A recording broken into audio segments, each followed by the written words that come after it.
راز وفا از قلم مایا خان، قسط نمبر 38۔ السلام علیکم بابا۔ نیہا شاہ حویلی آتی سب سے پہلے ولید شاہ کی طرف بڑھی، جو زہرا کو سینے سے لگائے بیٹھے تھے۔ زہرا کچھ بھی نہیں بول رہی تھی، وہ محض ولید شاہ کے ساتھ لگ کر بیٹھی تھی۔ اس کے لیے لمس ہی سب کچھ تھا۔ کل سے ساحل کی باتیں یاد آ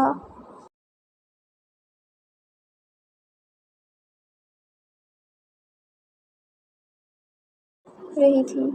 اس کا اپنا دل اسے غلط بول رہا تھا، لیکن وہ سب کچھ پیچھے کیے باپ کا پیار محسوس کر رہی تھی۔ شکوے اسے اپنے بابا سے بھی بہت تھے، لیکن فی الحال وہ خاموش تھی۔ وعلیکم السلام میری بیٹی۔ ولید شاہ خوش ہوتے محبت سے نیہا کو جواب دے گئے، جو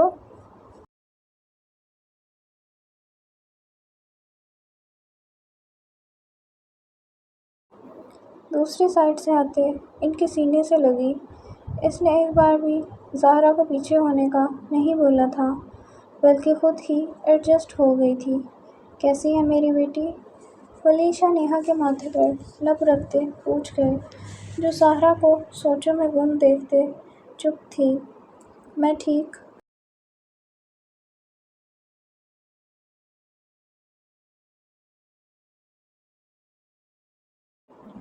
ہوں بابا، آپ کیسے ہیں؟ اور یہ چوزی کو اپنے سینے سے کیوں لگایا ہوا ہے آپ نے؟ نیہا دھیما سا مسکراتے بولی۔ اس کی ہنسی دروازے سے برہان کے ساتھ اندر آتے ابرار شاہ نے دیکھتے دل میں نظر اتاری۔ بے شک یہ دنیا میں سب سے خوبصورت ہنسی تھی۔ ہاں ہاں، یہ چوزی نہیں،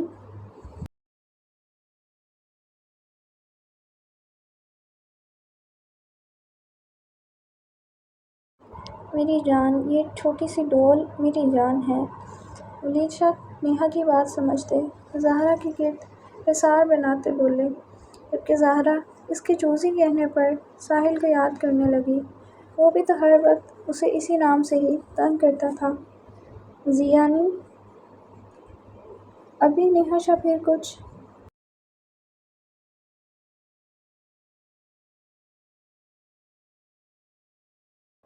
کہتی انہیں اس سے پہلے ہی زہرا کو دیکھتے برہان باپ کی گود سے اتر کر زہرا کی طرف بڑھا۔ اسے تو پہلے ہی اپنی یہ آنی بہت پسند تھی۔ زہرا بھی برہان کو اپنی طرف آتے دیکھ مسکرا کر اسے اٹھا گئی۔ آنی، کیا آپ مجھ سے ناراض ہیں؟ ابھی تھوڑی دیر ہی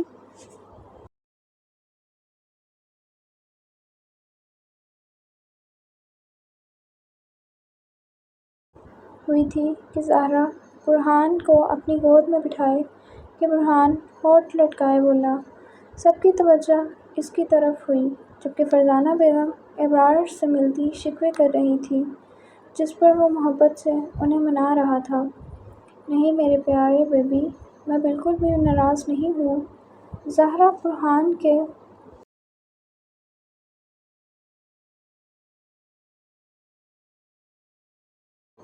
کیوٹ انداز پر فوراً بولی۔ برہان ایسے تھا جیسے ابھی رو دے گا۔ پھر آپ نے مجھے آج کسز کیوں نہیں کی؟ ہنوز ہونٹ لٹکائے برہان کیوٹ سے انداز میں کہتے سب کو مسکرانے پر مجبور کر گیا، جبکہ زہرا کو جی بھر کر اس پر پیار آیا اور وہ چٹا چٹ برہان کا چہرہ چوم گئی۔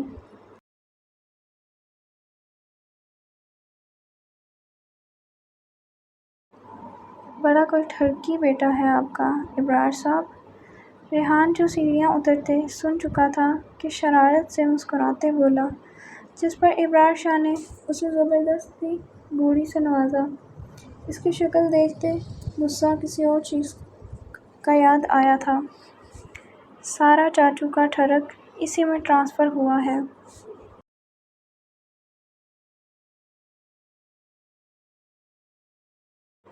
جب آپ لاؤنج میں داخل ہوتے دادا جان نے دیا تھا۔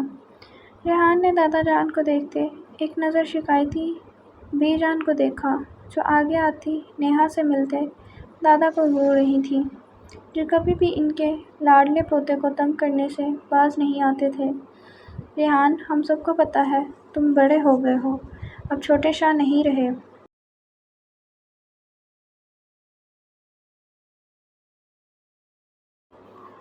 اس لیے بولنے سے پہلے سوچا کرو۔ میں کچھ نہیں کہتا کیونکہ میں غلط تھا، میری غلطی تھی، لیکن اس کا یہ مطلب نہیں کہ ہر غلط انسان کو تم باپ بنتے ٹوکو اور بدتمیزی کرو۔ ابرار شاہ نے انتہائی سخت لہجے میں ریحان سے کہا، جو کافی حد تک بات سمجھ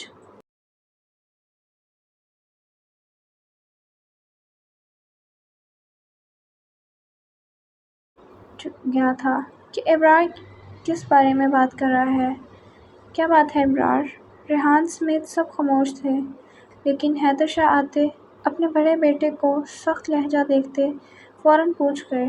وہ اچھے سے جانتے تھے اگر آج اتنے عرصے بعد ابرار شاہ کسی بارے میں ایسے بولا ہے تو ضرور کوئی مسئلہ ہی ہوگا۔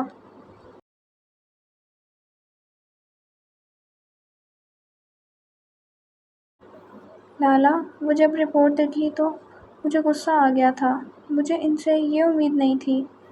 ریحان شاہ نے ابرار شاہ کی طرف دیکھتے صفائی دیتے کہا، جبکہ دل خود کا بھی اس دن سے ندامت میں تھا۔ سب کے چہرے پر لا علمی تھی سوائے زہرا کے، جو بات کچھ سمجھ چکی تھی۔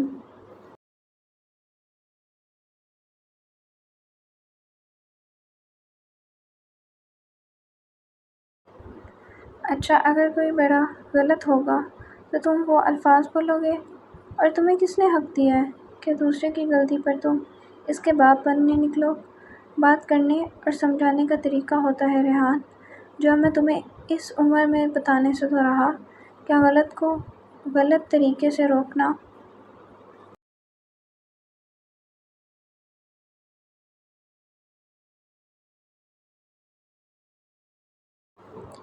ٹھیک ہے، اگر سامنے بڑا بھی ہو، تم مجھ پر، ساحل پر، گاہک پر، سب پر حق رکھتے ہو، 100 بار ناراض ہو۔ ہم تینوں جان توڑ کوشش کرتے تمہیں منانے کی، لیکن نہیں، سب غلط ہیں۔ ہم سب جانتے ہیں ولید چاچو کے ساتھ اس کے کتنے اختلافات ہیں، لیکن کوئی ایک بار بھی ساحل نے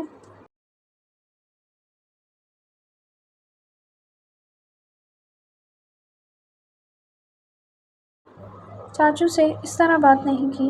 اگر کوئی غلطی کرتا ہے تو دیکھو پہلے اس نے وہ غلطی کی کیوں ہے۔ ساحل نے رپورٹ چینج کروائی کیونکہ وہ زہرا گڑیا سے محبت کرتا ہے۔ وہ نہیں چاہتا تھا کہ زہرا دور جائے، وہ محبت میں خود غرض بنا۔ اس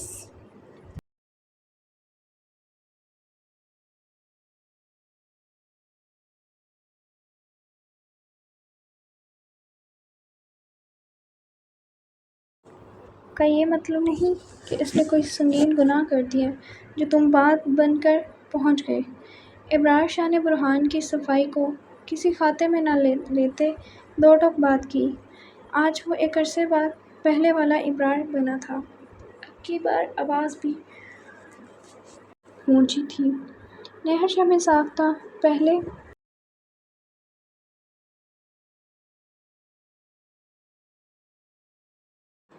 والے ریحان کو دیکھتے ڈری۔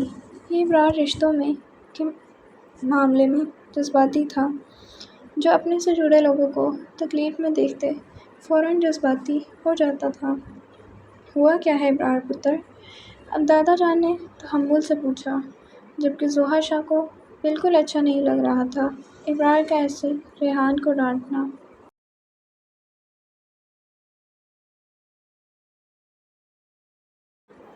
لیکن بولتی تب نہ جب ساری بات پتہ چلتی۔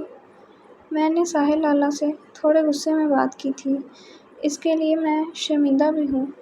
ابرار شاہ کو خاموش دیکھتے ریحان نے خود ہی سب کو وجہ بتائی۔ لہجہ بالکل دھیما سا تھا، جیسے ابھی ہمت ہارتے اپنی غلطی پر رو دے گا۔ سکون اس کے دل نے بھی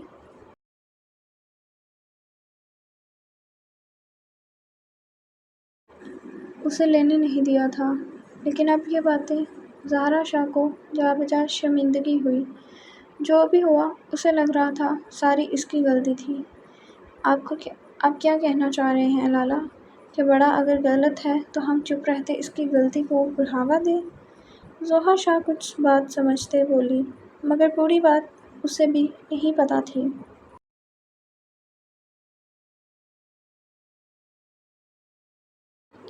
بس وہ اتنا سمجھ چکی تھی۔ ایک بار پھر سے ریحان نے ہر چیز خود پر لیتے حل کی، اور آج زہرا اس کے ساتھ تھی۔ وہ ہر بار ضحیٰ تک آنے سے پہلے معاملہ حل کرنے کی کوشش کرتا تھا، اس لیے ضحیٰ بھی اس بار اس کی حالت دیکھتے اس کی وکالت میں بولی۔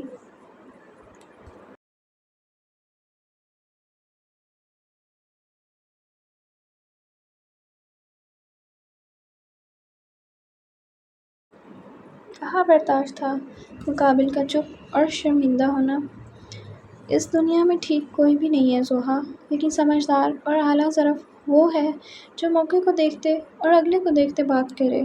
برا غلط ہو تو اسے سمجھانے کا طریقہ ہوتا ہے، بدتمیزی حل نہیں۔ ابرار شاہ نے ضحیٰ کو دیکھتے نرم لہجے میں ہی بات کی تھی۔ ساحل اور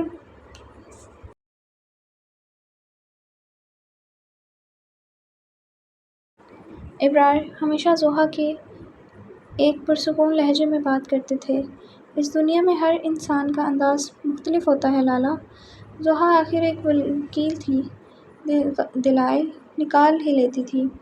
ریحان تو اسے دیکھتا رہ گیا جو سب کے سامنے اس کی وکالت کر رہی تھی۔ اس کا دل کر رہا تھا سب کچھ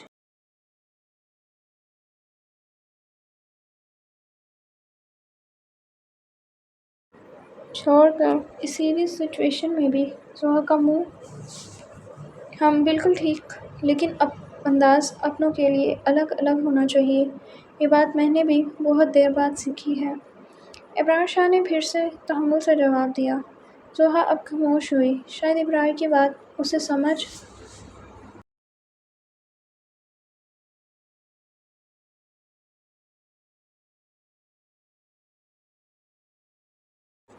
آ چکی تھی، لیکن نظریں پھر بھی ریحان کی طرف تھیں۔ جسے جو بھی بات ہو، اسے ریحان کو ڈانٹنا اسے اچھا نہیں لگ رہا تھا۔ اور ریحان، تمہیں شرمندگی ہو رہی ہے؟ اس سے جو خلش ساحل کے دل میں آئی ہے کیا ختم ہو جائے گی؟ میں خود کہتا ہوں تم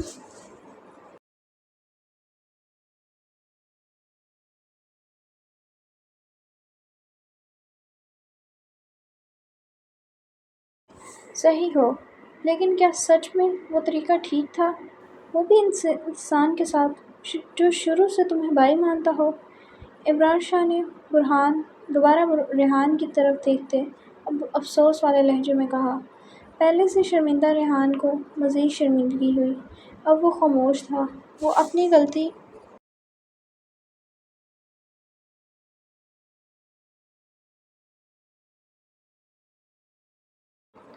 مان رہا تھا۔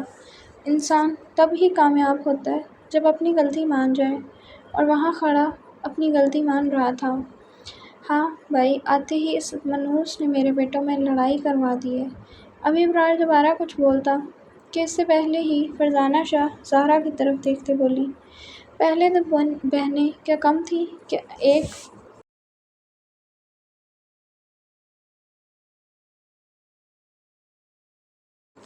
اور عذاب بھی آ گیا تھا سر پر۔ بھائی، جو ساحل کی نہیں بنی وہ ہماری کیا بنے گی؟ جو اسے اپنے گھر لایا، جس نے اسے عزت دی، یہ منحوس اسے ہی چھوڑ آئی ہے۔ میں تو کہتی ہوں ساحل اچھا ہو تو طلاق منہ پر مارے اس کے۔ فرزانہ بیگم اس قدر زہر اگلنے لگی۔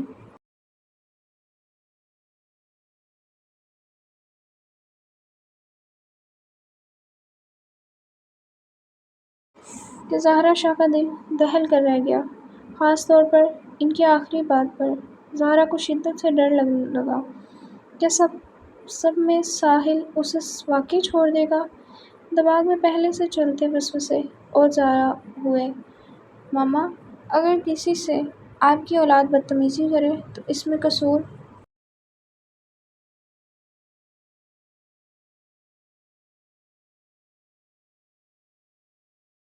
کسی کا نہیں، اس انسان کا اپنا ہے۔ اور دوسری بات، زہرا بریہ نے کوئی غلطی نہیں کی۔ وہ اپنے باپ کے پاس آئی ہے، باغی نہیں کسی عاشق کے ساتھ جو ساحل اسے طلاق دے گا۔ ابرار شاہ نے پہلی بات ریحان کی پشت کو دیکھتے کی تھی۔ جو فرزانہ بیگم کو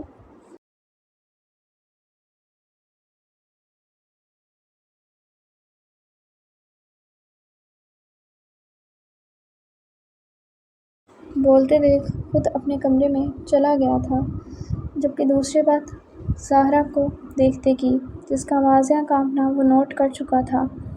ہاں تم تو کہو گے ہی، تمہاری سالی جو ہوئی، اب ماں غلط ہی لگے گی، فرزانہ بیگم ابرار سے شکوہ کرتے بولی، جو سر کو خم دیتے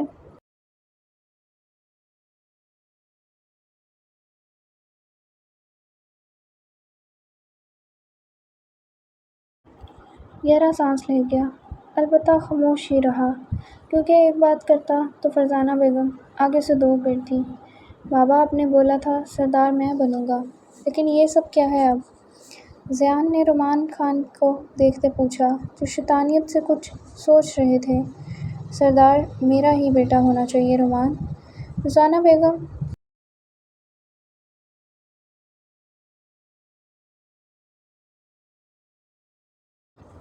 نے بھی اپنی بات پر زور دیتے کہا، وہ آئی ہی اس لیے تھی پاکستان۔ تو فکر نہیں کرو بیگم، جو ہم سوچ رہے ہیں ہوگا وہی سب جو سوچ کر ہم آئے ہیں، پہلے بھی تو وہی ہوا تھا۔ سکون سے کافی پیتے رومان خان نے جواب دیا، جیسے وہ دماغ میں کچھ سوچے بیٹھے تھے۔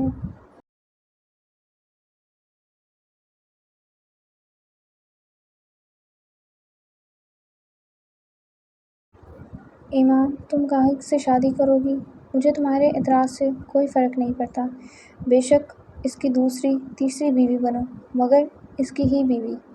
رومان خان نے ایک طرف بیٹھی ایمان سے کہا، جو اپنے باپ کی بات سنتے انہیں دیکھتی رہ گئی، لیکن کچھ بھی کہنے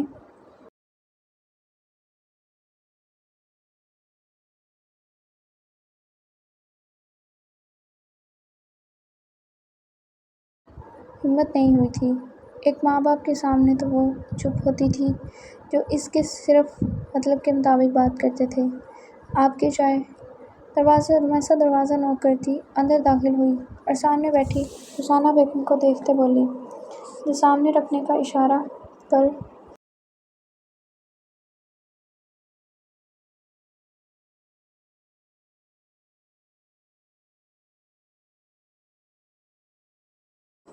گئی، جبکہ ریحان نے ایک نظر رمیسا کو اوپر سے نیچے تک دیکھا، جو سیاہ لباس میں شارٹ شال لیے بہت پیاری لگ رہی تھی۔ یہاں آؤ بیٹا۔ ابھی رمیسا واپس جاتی کہ رومان خان لہجے میں دنیا جہاں کی محبت سمائے بولے، ضیاء فرزانہ اور ایمان کے ساتھ ان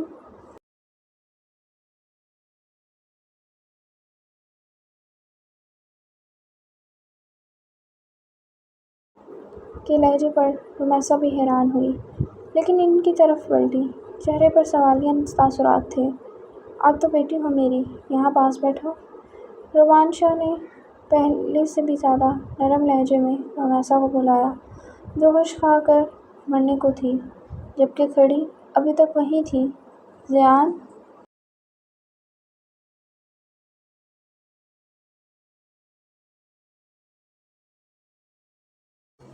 نے دلچسپی سے گندی نظروں سے رمیسا کو اوپر سے نیچے تک دیکھا۔ کیا ہوا ہے؟ مجھ سے کوئی غلطی ہوئی ہے جو اب پاس نہیں آ رہی؟ اب وہ ایموشنل بلیک میل کرتے بولے، جبکہ دل میں وہ رمیسا کے نہ آنے پر اسے برا بھلا کہہ رہے تھے، لیکن اب ان کا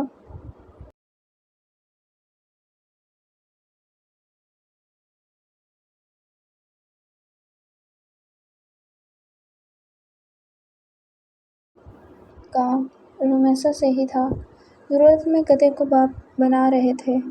رمیسا اب کی بار ان کے ساتھ آ کر بیٹھی، اس کی سمجھ سے باہر تھا یہ پیار، لیکن ان کی نرمی پر وہ ان کی طرف بڑھتے بیٹھ گئی۔ سمجھ تو کسی کو بھی نہیں آ رہی تھی رومان کے اس بدلتے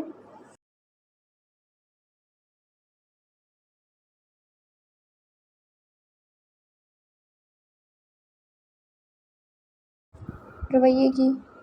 پھر رومان خان اس سے چھوٹی چھوٹی باتیں نرمی سے کرنے لگے، جو وہ سنتی جواب دینے لگی۔ وہ نرم دل لڑکی 19-20 بالکل صاف دلی سے جواب دے رہی تھی، اسے تو بس کوئی چاہیے تھا نرمی سے بات کرنے والا، اور میسا اس کی یہی نتانی اس کی پوری زندگی بدلنے والی تھی۔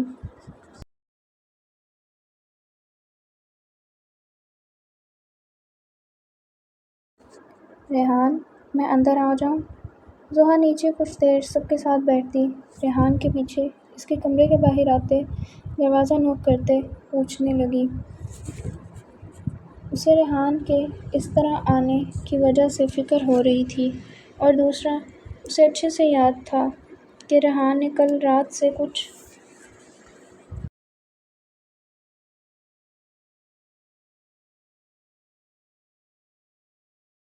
نہیں کھایا، اور ابھی تقریباً شام ہونے والی تھی۔ اسے مقابل کی بے حد فکر ہو رہی تھی۔ دن بہ دن مقابل کے لیے دل پہلے سے زیادہ فکر مند رہنے لگ گیا تھا۔ ریحان، آپ کو آواز آ رہی میری؟ زحا اندر سے کوئی بھی آواز نہ آتے دیکھ پھر سے بولی، لیکن پھر کوئی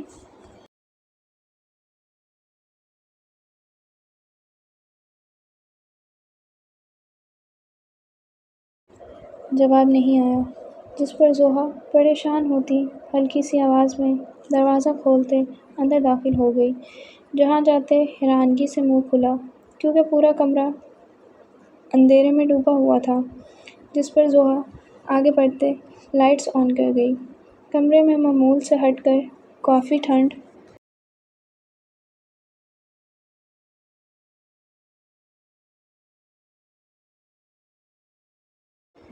تھی، جس پر زحا لائٹ آن کرتی سامنے کھلی کھڑکیوں کو دیکھتے سر نفی میں ہلا کر رہ گئی، جبکہ دوسری نظر ریحان پر گئی جو پورے چہرے پر کمبل لیے سو رہا تھا۔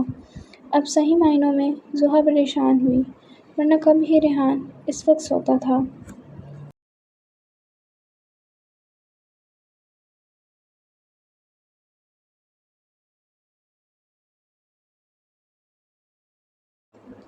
ریحان، آپ ٹھیک ہیں؟ زحا بیٹھ کے تھوڑے قریب جاتے بولی، لیکن ریحان کو ٹس سے مس نہ ہوتے دیکھ زحا بیڈ پر اس کے ساتھ بیٹھتے ریحان کے منہ سے کمبل پیچھے کر گئی، جس کی آنکھیں بند تھیں، جبکہ چہرہ اس قدر لال تھا جیسے آگ جھلس رہی ہو۔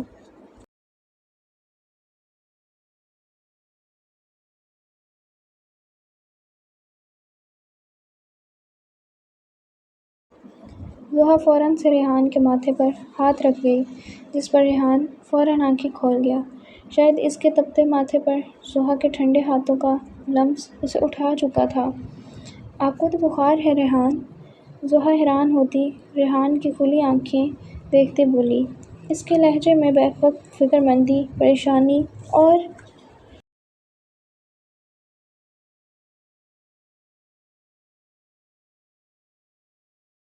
محبت تھی، جبکہ ریحان اس قدر بخار میں بھی اس کی فکر پر مسکرا گیا۔ اسے اچھا لگا تھا اس کا فکر کرنا۔ عاشق کے لیے محبوب کی جھلک ہی آب حیات ہوتی ہے۔ یہ تو پھر زحا فکر کر رہی تھی، خوشی کا مقام ہی الگ تھا۔ آپ ہنس رہے ہیں؟ بتائیں کب سے بخار ہے آپ کو؟ اور آپ نے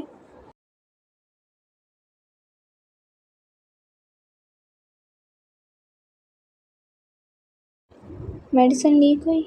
اس کے چہرے پر ہلکی سی مسکراہٹ دیکھتے زحا نے گھورتے کہا۔ وہ یہاں فکر کرتے مر رہی تھی اور مقابل ہنس رہا تھا۔ میں ٹھیک ہوں ملکہ، ریحان درد ہوتے گلے کے ساتھ بمشکل اتنا ہی بولا۔ اسے اپنا سر چکراتا محسوس ہو رہا تھا، جسم الگ درد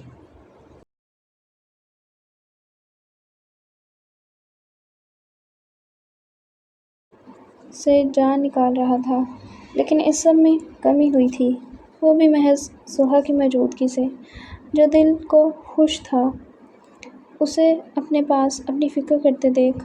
آپ شرمندہ ہیں تو سوری کریں، ٹینشن نہیں لیں، بیمار کیوں ہو رہے ہیں؟ ابھی بھی ریحان کو خاموش دیکھتے زحا نے کہا۔ کہاں